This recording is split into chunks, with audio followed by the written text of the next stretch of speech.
the St. Louis Blues sign Sammy Blais, former Habs fan when he was a kid growing up. I always mention him when the Blues come in. He gets a contract, but I don't really think we care about him signing 2 years extension, 1.5 AAV. Instead, we're talking Marco Scandella from the Montreal Canadiens for a conditional fourth and a second-round pick. You cut out there. Say it again. So Marco Scandella, of course, defenseman that the St. Louis Blues acquired from the Montreal Canadiens in exchange for a 2020 second-rounder and a conditional 2021 fourth-rounder. They extend Marco Scandella to a 4-year deal, $3.2 million AAV. And the reason this is a weird contract, Alex, why? Well, I think it's weird in two ways. I think, number one, it's weird in... We've had discussions before, I think, on and off the podcast, in that, man, like, what's the max this guy is right now? Probably a fifth. A fifth. If you're struggling on the left side, you can potentially play him fourth, top 4 minutes. So, like in Montreal, you could play him. The left side isn't that strong. You can play him on the left. You can play top 4 minutes. In Buffalo, you can probably play him top 4 minutes. It just seems like, number one, okay, 4 years I guess is fine. He's only 30 years old. But to sign him for what, 3.4? Is that what the number is? Yes. 3.4 seems like a tad high, considering, and number two, I guess, considering the situation they're in. Sorry, 3.275. Okay, 3.275. Considering the situation the team is in, you brought in Justin Falk at the beginning of the year kind of as insurance, just in case Alex Pietrangelo does leave. And now you sign Marco Scandella at 3.2.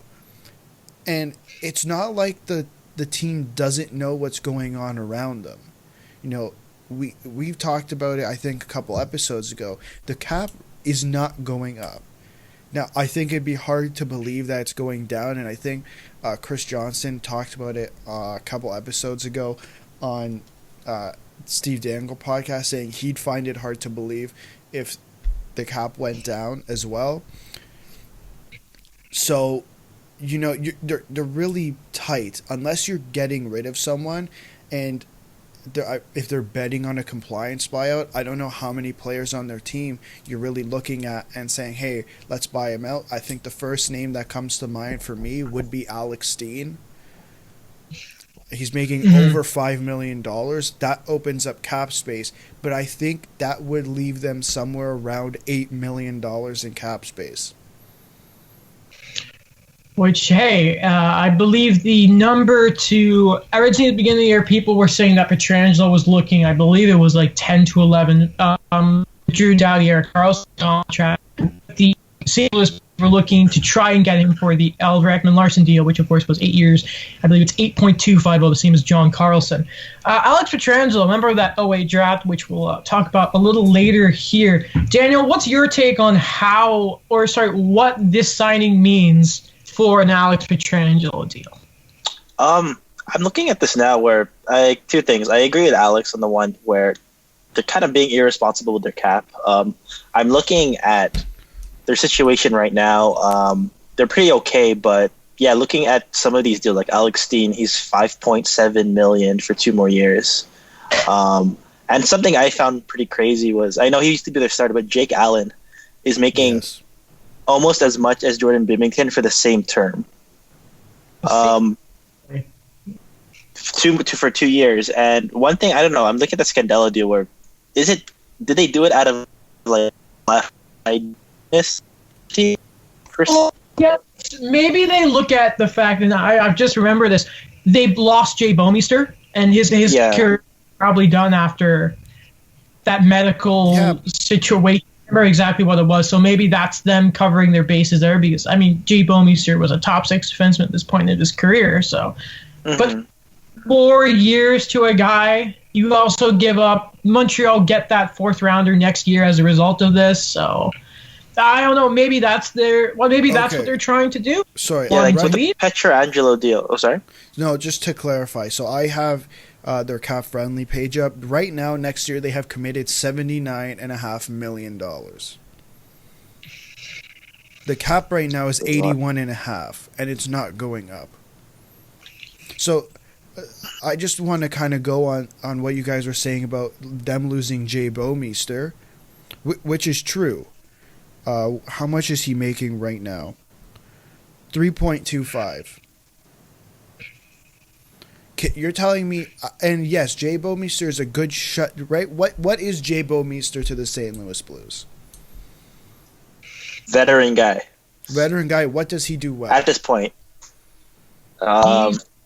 He's a smart player. He's kind of like, not to the same extent, but I think you can look at Jay Bouwmeester and say he's kind of like what Zdeno Chara is, but he knows what he can and can't do. He's a smart defenseman. He's been around. The guy's an Olympian, right? Right. So he's adjusted his game, I think, coming to St. Louis. Early in his career, he could quarterback the power play, but I know that it's kind of that all around type of role player where you kind of just put him where he needs to be, and he's not gonna wow you with his game anymore. But he's a bottom pairing defenseman.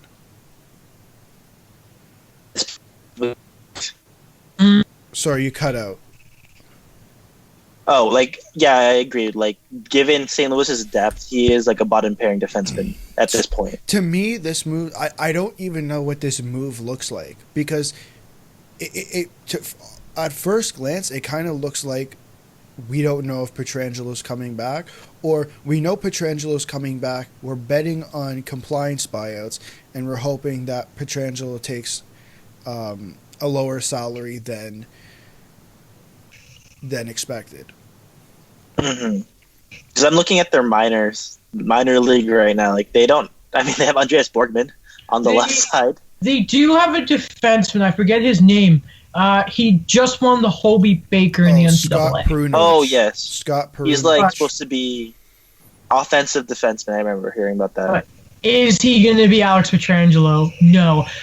We have got this for a little longer than originally, but it was a good bit there, but I say we move on. Yeah. I see one quick thing.